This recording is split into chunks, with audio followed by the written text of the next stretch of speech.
আমার নাম MD SI Shakib Hasan. আমার বাসা যশোর, রেলগেট তেঁতুলতলা। আমার পড়াশোনা হচ্ছে honours complete, MM college Jessore থেকে।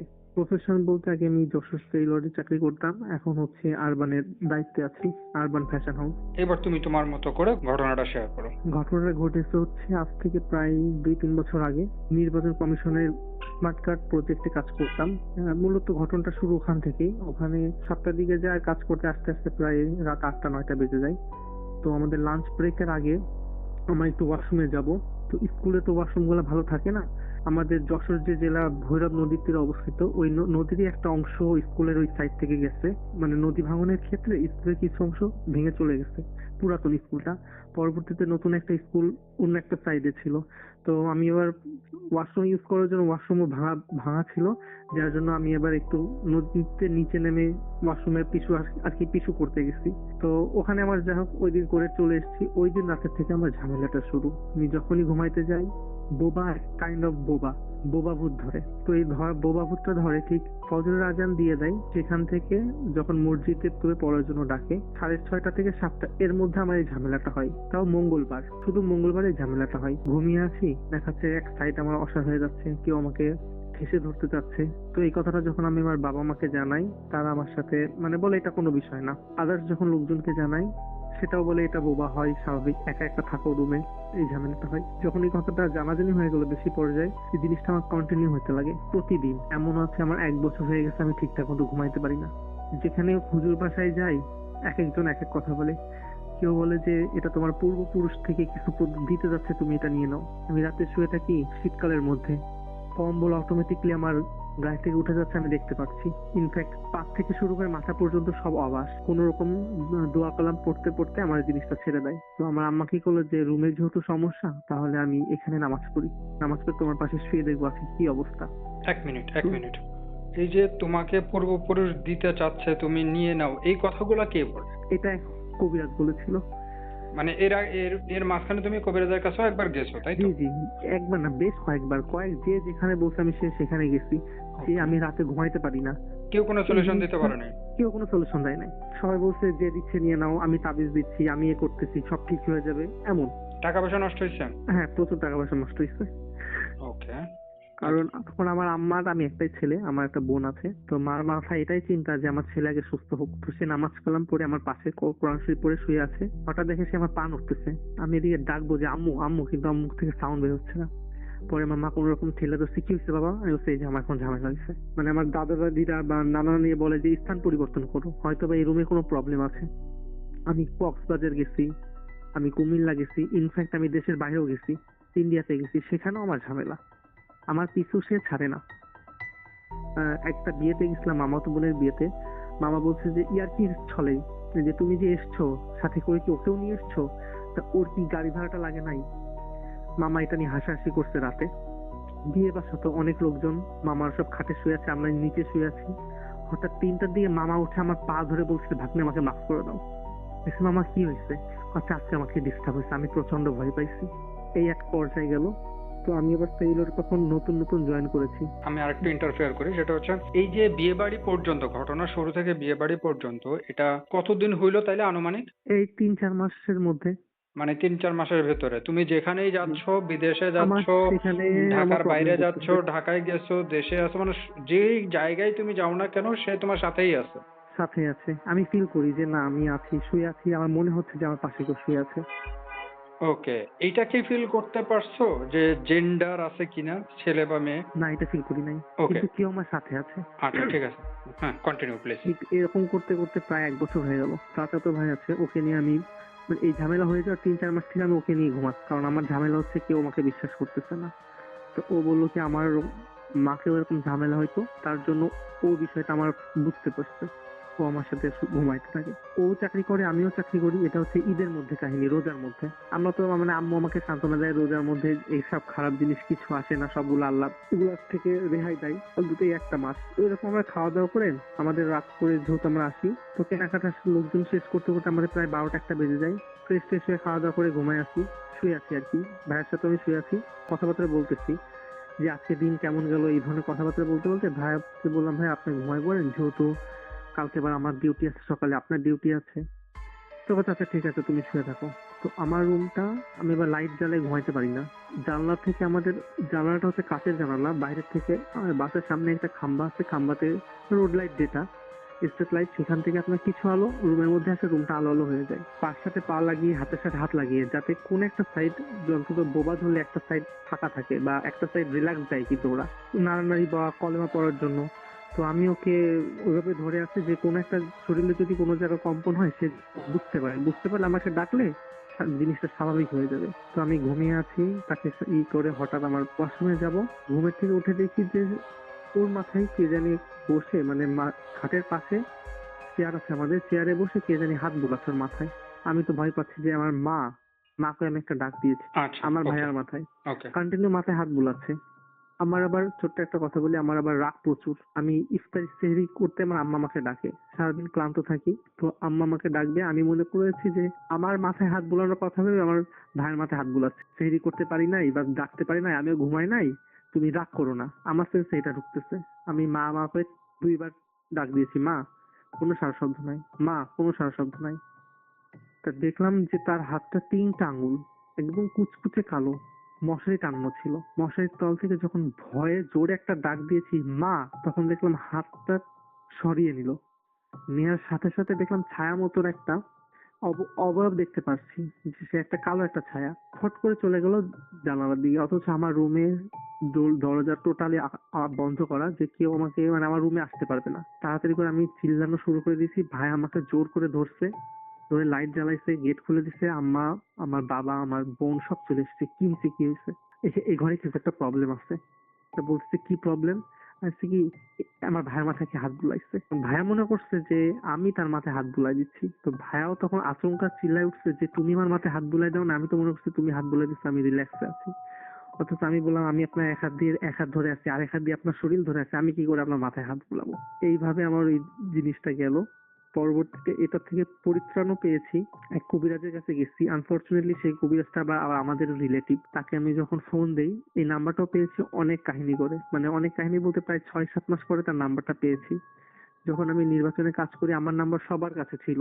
আমার এক পরিচিত একজন, সে বলছে তোমার এই ঝামেলা, ওনার ভাইয়ের এরকম জিন ভূতের সমস্যা ছিল, তাদের বাসায় সাতক্ষীরা। তো সে বলছে আমি আর আমার ভাইয়ের এই ঝামেলাটা ছিল, তা তোমাদেরই যশোরের এক কবিরাজ আমার এটা ঠিক করে দিছে, কিন্তু তার আসা যাওয়ার ভাড়া দেয়া লাগে, জাস্ট সে এতটুকুই নাই, এক্সট্রা কোনো কিছু নেয় না। তো বললাম ঠিক আছে, যেহেতু আমার যশোরেই বাসা, তার বাসাও যশোর, তাহলে আমি এখান থেকে সমস্যার সমাধান করে দিব।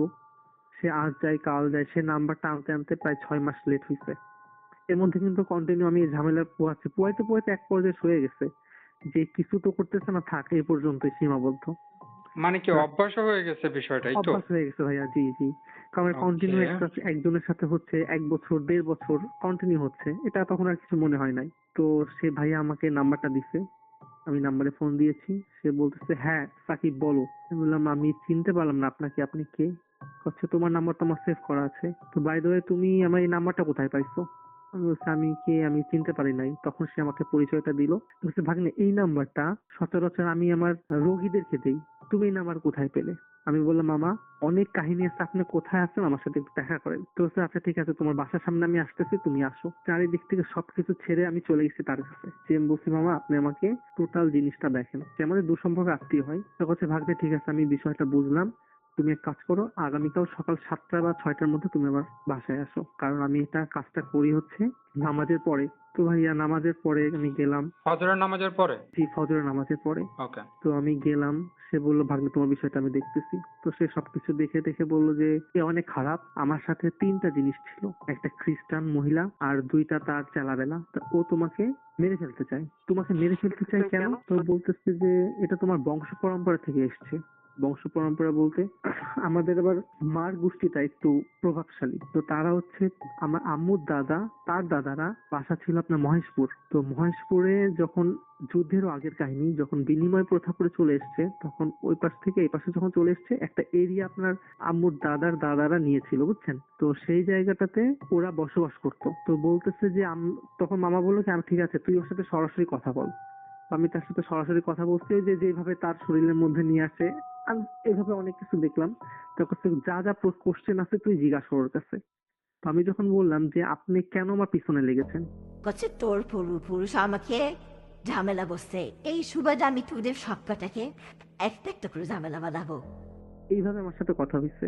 তো বললাম কিভাবে আপনি আমার মানে আমার পূর্বপুরুষই বা এই কাহিনীটা করছে, আপনি আমাকে ডিটেলস বলেন। তখন তারা বলতেছে যখন তোর দাদা দাদারা এখানে এসছে আমাদের বাসাতে, কেন তারা থাকতে গেল? থাকছে তো থাকছে, ওদের জন্য আমরা ওই এরিয়াতে থাকতে পারি নাই। তো দাদা তখন অনেক কিছু জানতো, সব কিছু করে আমাদের ওই এরিয়াটা মধ্যে ঢোকা বন্ধ করে দিল। তখন থেকে আমি কসম করছি যে তোদের এক একটাকেই সেভাবে দেখে নিব। এইভাবে আমাকে থ্রেট দিছে। তো বললাম কি কি ক্ষতি করছো তুমি? তখন ডিটেলসে বলতেছে অমুকে ক্ষতি করছি, অমুকে ক্ষতি করছি, টোটাল নাম ধরে ধরে। তখন আমি বলতেছি, আমিও তখন আমারও বলতেছি, তাহলে এক কাজ করেন, তুই তোর নানাকে ফোন দে। কারণ আমি তো আবার নানার গোষ্ঠী বেশি একটা চিনি না। আমার নানারা হচ্ছে মিয়াজি গোষ্ঠী। অমুক মিয়াজিকে কিন্তু একটা ক্ষতি করছি, ক্ষতি করে অথচ সেই মামা জানেও না আমাদের সাথে কি কি হয়েছে। তুই মুখে আমি অ্যাক্সিডেন্ট করেছি, অ্যাক্সিডেন্ট করে দেখবি তোদের প্রত্যেকটা ছেলের বংশের মধ্যে একটা করে পাবুল আছে। এই পাবুল কিন্তু আমি করাই। সেই জিনটা আমাকে বলতেছে, আচ্ছা ঠিক আছে, সবকটাকে পাগল করেছো, তা ঠিক আছে, তুই তাহলে তোর মামাকে ফোন, নানাকে ফোন দে। ওখানে বসে আমি নানাকে ফোন দিচ্ছি, দিয়ে বলছি নানা অমুক মিয়াজি কি অ্যাক্সিডেন্ট করে কি পা কাটা পড়ছে?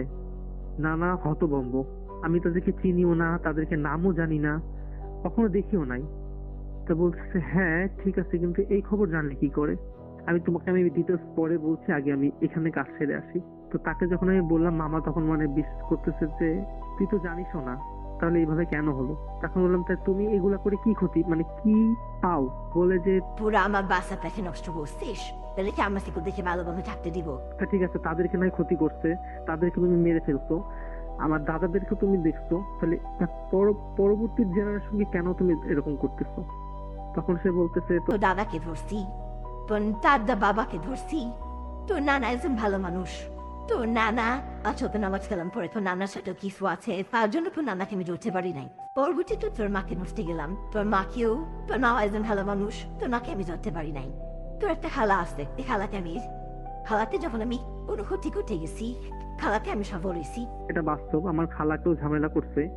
প্রায় 7 বছর থেকে খালার পেছনে ছিল, আমরা জানতাম না। খালার বিয়ের 1 বছর আগে থেকে আমরা জানতে পারি যে খালা এরকম ডিস্টার্ব হয়েছে। আমার খালার বিভিন্ন একটা রোগ ছিল, হাত পা ফাটা।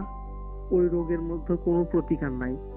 আপনি যদি নিজে নিজে খালাকে টাকার বান্ডিল দিয়ে যদি বলেন অমুক ডয়ারে তুমি টাকাটা রেখে দাও, আপনার সামনে তালা মেরে আপনাকে চাবিটা বুঝাই দিবে। ঘন্টাখানিক পরে আপনি যদি চাবিটা খুলে নিয়ে আসতে দেখেন ওখান থেকে একটা নোট মাস্ট হারাবে হারাবে হারাবে। তখন সে বলে আমি ওরকম করে টাকা চুরি করতাম, জিনদের ভাষ্য অনুযায়ী। তো তোর খালাকে আমি ঝামেলা করছি, তোকে আমি যখন ঝামেলা করতে যাই, তোর মার সাথে যে ছিল সে আমাকে ভাড়া দিছে। ভাড়া দিতে যে এত বছর তোকে আমি কোনো ক্ষতি করতে পারি নাই। যখন চাকরি করতে তুই যে ভালো জিনটার সাথে ছিল, তাদের যখন আমি বিদায় করতে পারছি, তখন আমি তোকে দোষী। তো আমি বললাম যে তোমার কথা আমি কি করে বিশ্বাস করবো যে তুমি এই কথাটা গুলো বলতেছো? ভাইয়া কিছু কিছু ঘটনা আমার সাথে ঘটে গেছে, না সে মামা জানতো, না কিছু আমার মাকে আমি শেয়ার করেছি। তো সে বলতেছে যে শোন, তুই যখন ছোটবেলায়, আমার আবার নৌকা বা পানিপথ খুব ভালো লাগে ভাইয়া। তো আমি আম্মু দাদা বাসা আবার পাবনাতে একবার বেড়াইতে গেছি।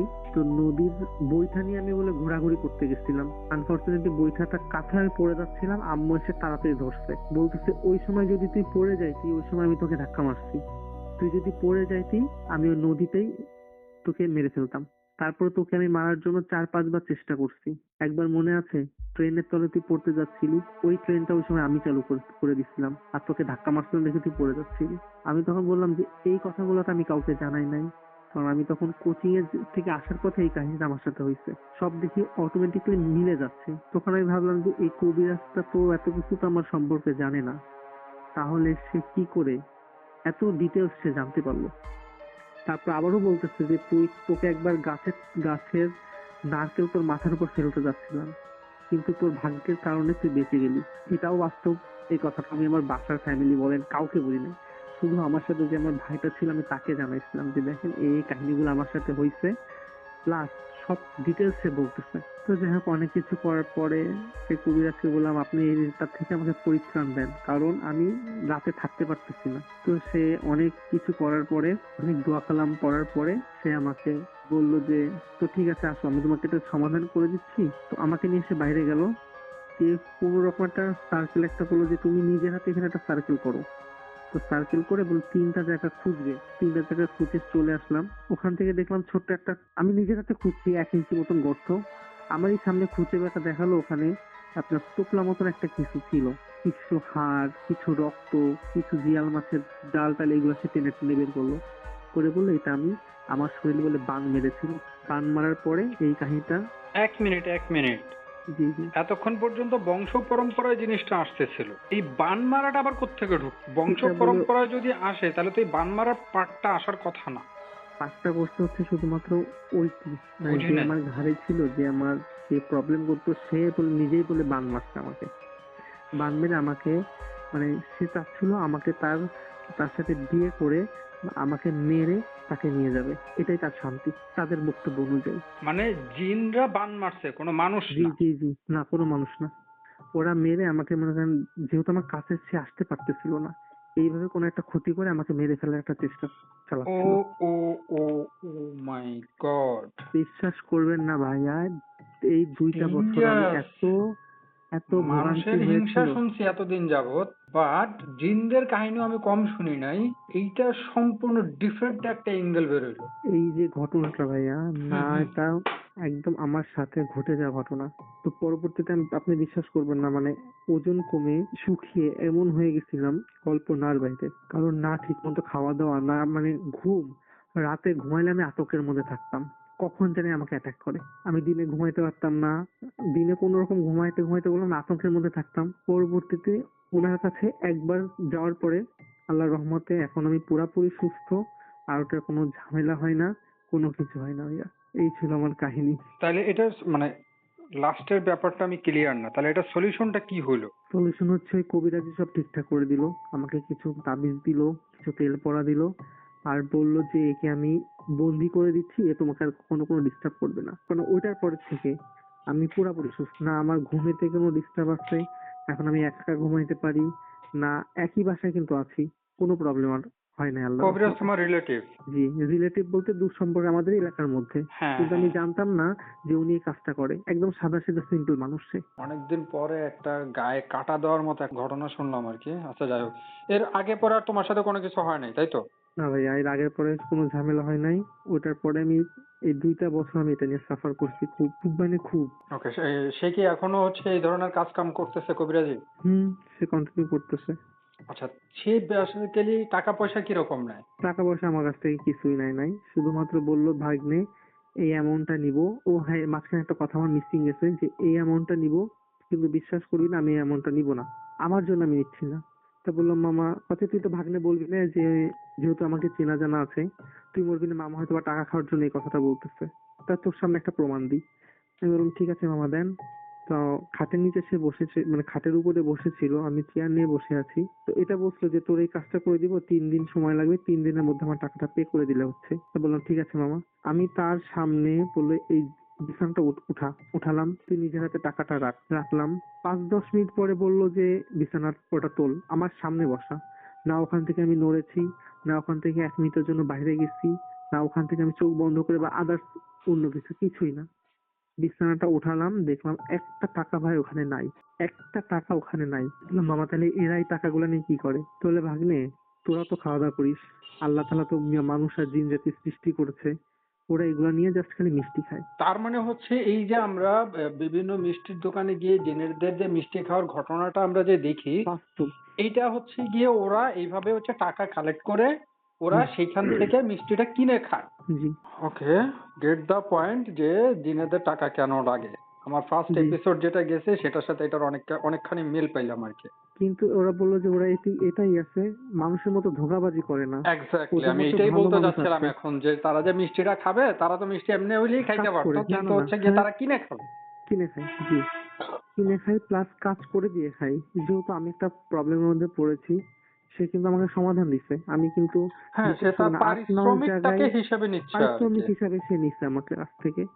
আমি ওকে। 5-6 জায়গায়ও গেছি, কোথাও কোনো সমাধান পাই নাই, ইনার কাছে আমি সমাধানটা পেয়েছি। আল্লাহ তাআলা কার কাছ থেকে কিভাবে সমাধান দেয় সেটা সেই ভালো জানে। আচ্ছা, এইবার হচ্ছে আরেকটা প্রশ্ন আছে, সেটা হচ্ছে তার কাছে গিয়ে হচ্ছে তদবির নিতে হয় নাকি সে দূর থেকেও তদবির দেয়? না না না, দূর থেকে দেয় না, সে কাছে হয়, তাকে আসতে হয়, আর তা না হলে সে যায়। দূর ফ্যান্টাস্টিক। থেকে এটা এটা এটা এটা এটাও কয়েকটা জায়গায় পেয়েছি, বাট আমি সেগুলোতে বিশ্বাস করি না। এই কথাগুলো কেন জিজ্ঞেস করলাম, এই কথাগুলো জিজ্ঞেস করা বেশ কিছু পয়েন্ট আছে, কারণ আমি লাস্ট ধরো যে ভাই প্রায় 3 বছর ধরে আমি এইসব নিয়ে হচ্ছে ডিপলি কাজ করতেছি। আচ্ছা। আগে তো শ্যাডো হিসেবে কাজ করতাম। যখন ডিপলি কাজ করা শুরু করলাম তখন তো মনে করো যে বাটপারের রকম কত প্রকার কি কি বিস্তারিত ডিটেলস পাইছি। হুম। তো কার টাকা পয়সা কিরকম লাগে না লাগে তাও পাইছি, কে কিভাবে কাজ করে না করে সেটাও কম বেশি দেখা হয়েছে। তো এই জিনিসটা ক্লিয়ার হওয়া যে আসলে তদবির দিতে গেলে বা চিকিৎসা করতে গেলে ডাক্তারদের যেমন গলা কাটে, আমাদের কবিরাজরাও কিন্তু কম যায় না।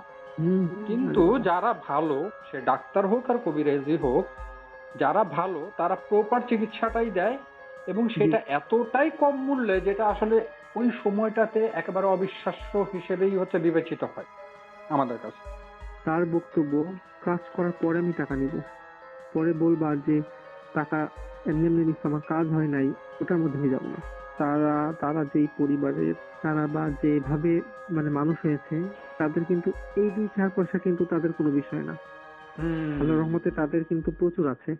যদি শুধু ঘটনাটা বলে এটাই হয় তাদের প্রচুর থাইকা থাকে, তাহলে কি এইটা ধরে নিতে পারি যে তোমার মতোই, তোমার যেমন বংশ পরম্পরায় একটা অভিশাপ এই পর্যন্ত জি, আইসা জি, জি। ঠেকছে, তাদেরও হচ্ছে বংশ পরম্পরায় মানুষকে উপকার করার জন্য তাদের কাছে কিছু একটা আছে। এইটা আমি বলতে যাচ্ছিলাম, সেটা তারই হয় দাদা না হয় নানার কাছ থেকে বলে এটা পেয়েছে। সেটাই বলতে যাচ্ছিলাম যে তার আচ্ছা। জন্য সে বলে যে আমি শুধু মানুষের উপকার করি, ঠকবাজির মধ্যে নেই। কারণ আমি জিনিসটা জানি, আবার এই জিনিসটা তো আছে, যদি আমার দ্বারা কেউ উপকার হয় আলহামদুলিল্লাহ। এইটা হচ্ছে অবস্থা। যাক, থ্যাংক ইউ ভাই।